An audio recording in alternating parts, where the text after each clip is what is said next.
আর কোনো পাতানো নির্বাচন নয়, এবারের নির্বাচন হবে ন্যায় ও ইনসাফ প্রতিষ্ঠার বলে মন্তব্য করেছেন প্রধান নির্বাচন কমিশনার এএমএম নাসির উদ্দিন।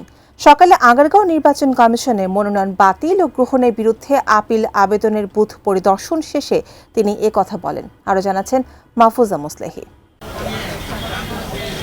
আগামী জাতীয় নির্বাচনে প্রার্থীদের মনোনয়নপত্র যাচাই বাছাইয়ের পর বেশ কিছু আইনি ও তথ্যগত ত্রুটির কারণে 723 জনের মনোনয়নপত্র বাতিল করেন রিটার্নিং কর্মকর্তারা। ওই বাতিল আদেশ এবং মনোনয়নপত্র গ্রহণের বিরুদ্ধে নির্বাচন ভবনে চলে চতুর্থ দিনের আপিল দায়ের। স্বতন্ত্র প্রার্থীদের ক্ষেত্রে 1% ভোটারের সমর্থন, ঋণ বা বিল খেলাপি হওয়া, হলফনামায় তথ্য গোপন বা ভুল তথ্য উপস্থাপন, দ্বৈত নাগরিকত্ব, আয়কর সংক্রান্ত জটিলতা এবং দলীয় মনোনয়নের কাগজপত্র না থাকা বাতিলের অন্যতম প্রধান কারণ। ক্রেডিট কার্ডের ঋণ খেলাপির দায়ে বাতিল করেছে। যেই ঋণটা আমার অজানা ছিল, আদেশ কপি পাওয়ার পর ব্যাংকে গিয়ে দেখি আমি প্রতারণার শিকার হয়েছি।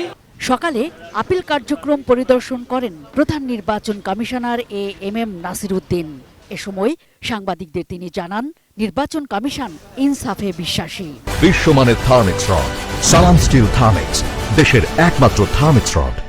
আমরা ইনসাফে বিশ্বাসী এবং আমরা ইনসাফ করবো ইনশাল্লাহ। দেখবেন যে আমাদের হিয়ারিং হওয়ার পরে দেখবেন আপনারা যে আইন অনুযায়ী যা হবে, বিধিবিধান অনুযায়ী যা হবে, আমরা সেই ধরনের সিদ্ধান্ত দিব। এবং আইন তো সবার জন্য সমান, সবাই তো মানতে বাধ্য হবো, তাই না? গ্রহণযোগ্য নির্বাচনের স্বার্থে নির্বাচন কমিশন লেভেল প্লেইং ফিল্ড নিশ্চিত করতে কাজ করছে বলেও জানান প্রধান নির্বাচন কমিশনার। কোনো পাতানো নির্বাচন হবে না, রাজপথে আমারও দরকার হবে না। কোনো পাতানো নির্বাচন এদেশে ইনশাল্লাহ হবে না।